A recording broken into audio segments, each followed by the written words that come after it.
안녕하세요, 아리즈나입니다. 나싱에서 이번에 헤드폰이 처음으로 나왔네요. 개인적으로 나싱 이어폰은 첫 모델이 좀 실망스러워서 그 이후에도 관심을 크게 안 뒀는데요. 헤드폰은 좀 다를까 싶어서 국내 출시되자마자 한번 사봤습니다. 디자인은 딱 봐도 에어팟 맥스를 의식한 느낌이 많이 나는데요. 국내 출시 가격이 39만 9천 원이라서 에어팟 맥스보다는 훨씬 저렴하죠. 그래서 오늘은 가격대를 맞춰서 비교 대상으로 소니 마크5와 보스 QC 울트라를 준비했습니다. 디자인은 눈에 띄는 점들만 간단하게 살펴볼게요. 전체적인 디자인은 에어팟 맥스 같은 네모 하우징의 나싱 스타일을 입힌 느낌인데요. 나싱 스타일이 호불호는 있어도 이렇게 복잡한 디자인을 깔끔하게 잘 마감해냅니다. 다만 소재 마감이 생 플라스틱이 그대로 드러나는 부분이 많아서 가격 대비 고급감은 좀 아쉽고요. 특히 나싱 제품의 특징인 투명 플라스틱 마감은 막 굴리면 보기 싫게 지저분해지니까 주의해야 합니다. 이어패드는 에어팟 맥스와는 다르게 타원형으로 컴팩트하게 만들었네요. 그래서 귀 밑에 아래턱을 타이트하게 감싸서 밀폐가 잘 되는 장점이 있습니다. 또 패드 표면 재질까지도 인조 가죽이라서 밀폐력이 극대화되네요. 이렇게 착용 밀폐에 최적화된 설계 덕분에 실제로 초저음 차음도 잘 되고 재생도 잘합니다. 성능에 대해서는 나중에 자세히 설명드릴게요. 헤드폰 무게는 보이는 부피 대비 은근히 무거운 300g 초반대입니다. 알루미늄 하우징으로 고급감과 내구성을 챙긴 대신에 무게를 좀 희생했죠. 그래도 패드 쿠션감이 좋아서 오래 착용해도 무게감이 크게 부담되진 않네요.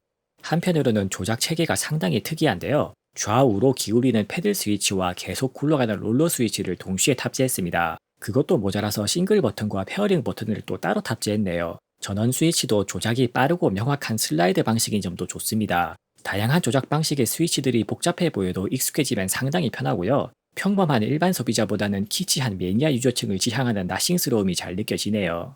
이제 성능 테스트 결과를 설명드릴게요. 노이즈 캔슬링 평균 성능은 가격 대비로 보면 별로 좋지는 않습니다. 그래도 헤드폰 특성상 이어폰보다 물리적인 차음성이 좋아서 전 대역 차음성은 나쁘진 않고요. 전 대역 차음성 평균이 25dB 정도만 나와도 사실 음악을 틀면 외부 소음은 거의 안 들리죠. 또 차음 평균 수치만 봐서는 모르는 중요한 포인트가 하나 있는데요. 20Hz 이하 초저주파 대역을 상당히 잘 막아줍니다. 피크 성능이 낮은 대신에 초저주파까지 일정하게 잘 차단하는 점이 눈에 띄네요.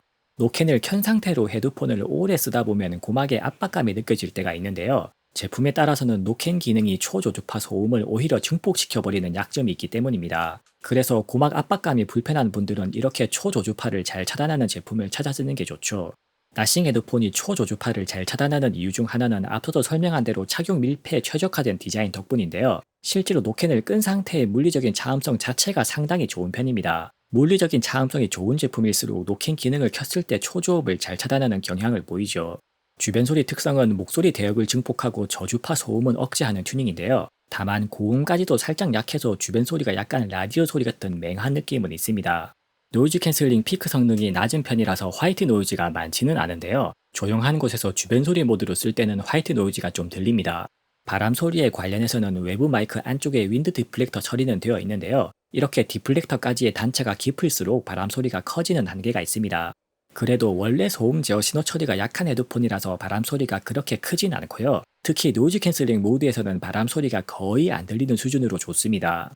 지금부터 실제 소음 제어 성능을 측정 시스템으로 녹음해서 들려드릴게요.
Francisco, now in its final stage of boarding through Gate 8.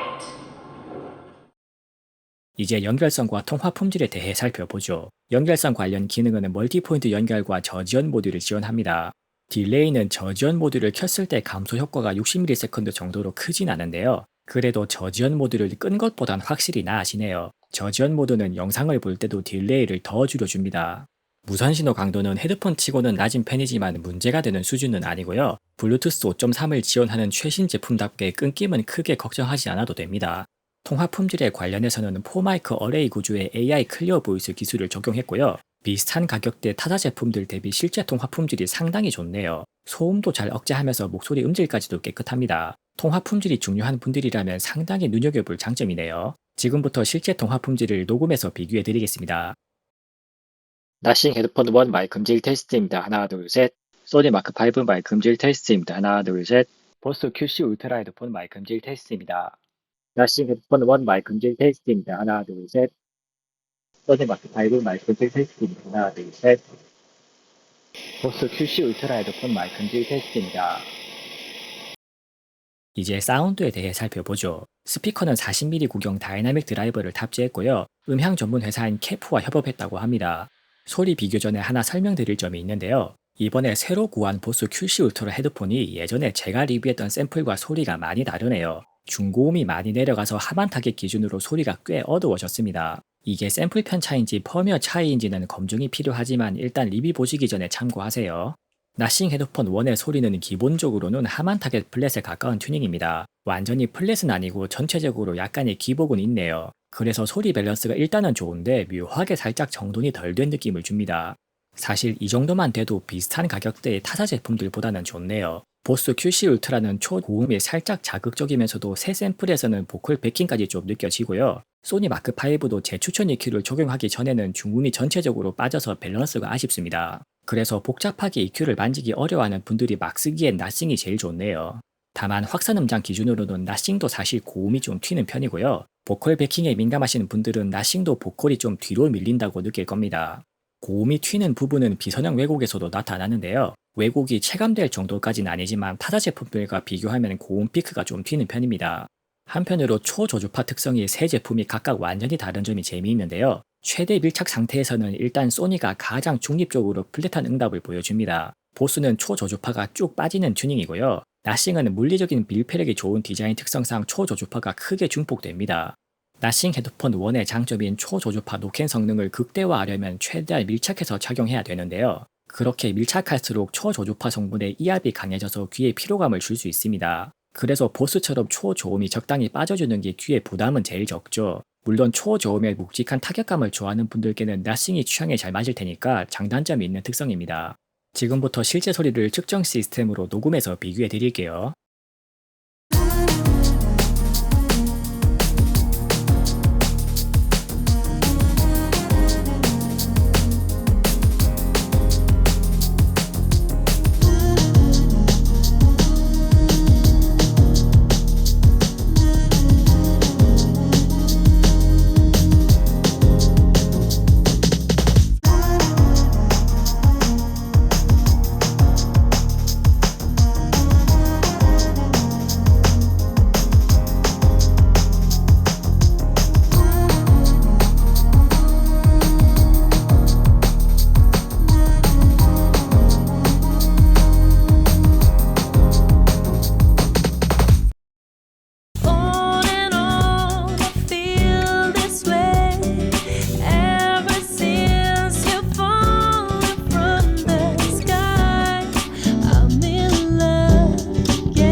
EQ 이전의 세부적인 음질 특성은 빠르게 설명드릴게요. 최대 출력은 타자 제품들 대비 볼륨 한 칸 정도 낮은 편이고요. 음질을 우선시해서 최대 출력을 살짝 낮춘 것 같습니다. 이게 그냥 쓰기엔 충분하지만 재추천 EQ를 적용하기엔 살짝 아쉽네요. 소리가 새는 누움은 물리적인 밀폐력이 강한 설계치고는 은근히 높은 편인데요. 그래도 밀폐형 헤드폰으로서는 평범한 수준으로 억제됩니다.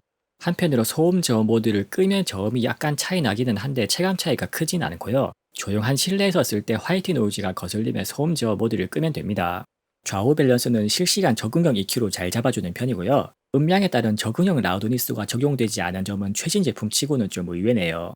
코덱이나 유선 연결에 따른 주파수 응답 차이는 거의 없고요. 비선형 외국은 유선 연결이 제일 좋기는 한데 큰 차이는 아닙니다. 무선으로 쓸 때는 애플 AH나 LDEC 음질 우선 설정이 제일 좋고요. 안드로이드 SBC는 굳이 쓸 일은 없겠지만 왜곡이 제일 심하게 튀는 편입니다. 마지막으로 나싱 헤드폰 1의 사운드에서 가장 눈에 띄는 점이 이퀄라이저네요. 무려 전문가용 10밴드 파라미터리 EQ를 지원합니다. 물론 기존처럼 라이트 유저용 3밴드 EQ도 같이 지원하네요. 10밴드 EQ는 주파수와 조절 폭까지 세밀하게 만질 수 있어서 완전 전문가용이고요. 일반 유저분들이 대충 야매로 세팅하면 오히려 3밴드 EQ보다 소리가 더 나빠지기 쉽습니다.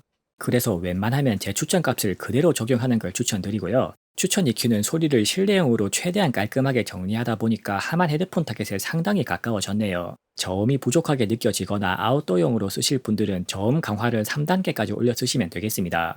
다만 고음 피크를 보정하려다 보니까 자동 클리핑 방지가 세게 들어가서 음량이 좀 많이 떨어지네요. 아이폰 기준으로 볼륨을 3칸 올리면 되기는 한데 소리를 크게 듣는 분들이라면 출력이 좀 모자랄 수도 있습니다. EQ와는 별도로 저음 강화는 5단계로 설정할 수 있고요. 헤드폰 자체의 기본 소리가 마음에 드시는 분들은 3가지 EQ 프리셋도 쓸만하실 겁니다. 한편으로 공간 음향과 헤드 트래킹도 지원하고요. 실제 헤드 트래킹 방향을 앱에서 실시간으로 보여주는 점이 재미있네요. 헤드 트래킹 속도도 에어팟과 비교해도 될 정도로 상당히 빠릿하고 좋습니다.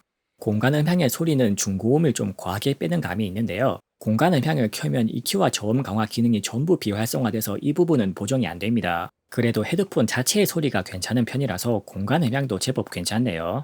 리뷰 마지막으로 추천 EQ와 공간 음향을 적용한 실제 소리를 녹음해서 들려드리겠습니다.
지금까지 나싱 헤드폰 1에 대해 살펴봤고요. 한 줄 요약하자면 요즘은 보기 힘들게 소리에 집중한 매니아 지향 무선 헤드폰입니다. 일반 소비자층을 지향하는 큰 회사들일수록 체감 성능 차이가 분명한 노이즈 캔슬링에 집중하는 편인데요. 소리가 아무리 좋아도 가격 대비 노캔 성능이 낮으면 일반 소비자 시장에서는 주목받기 힘듭니다. 그럼에도 불구하고 역시 니치 마켓을 지향하는 회사다운 방향성을 보여주는 헤드폰이네요.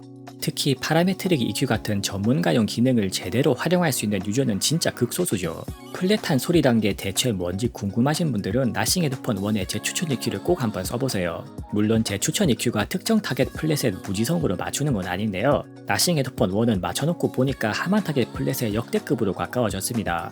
한편으로는 제품 성격이 좀 매니아틱하다고 해서 기본 완성도가 결코 떨어지지도 않네요. 취향 차이인 스타일을 일단 빼고 봤을 때 디자인 설계와 마감 수준도 상당히 높습니다. 30만원대 노캔 헤드폰 중에 어느 회사 제품으로도 만족을 못한 분들이라면 대안으로 시도해 볼만 하겠네요. 이상 아리나였습니다. 영상이 유익하셨다면 구독과 좋아요로 많은 응원 부탁드립니다. 감사합니다.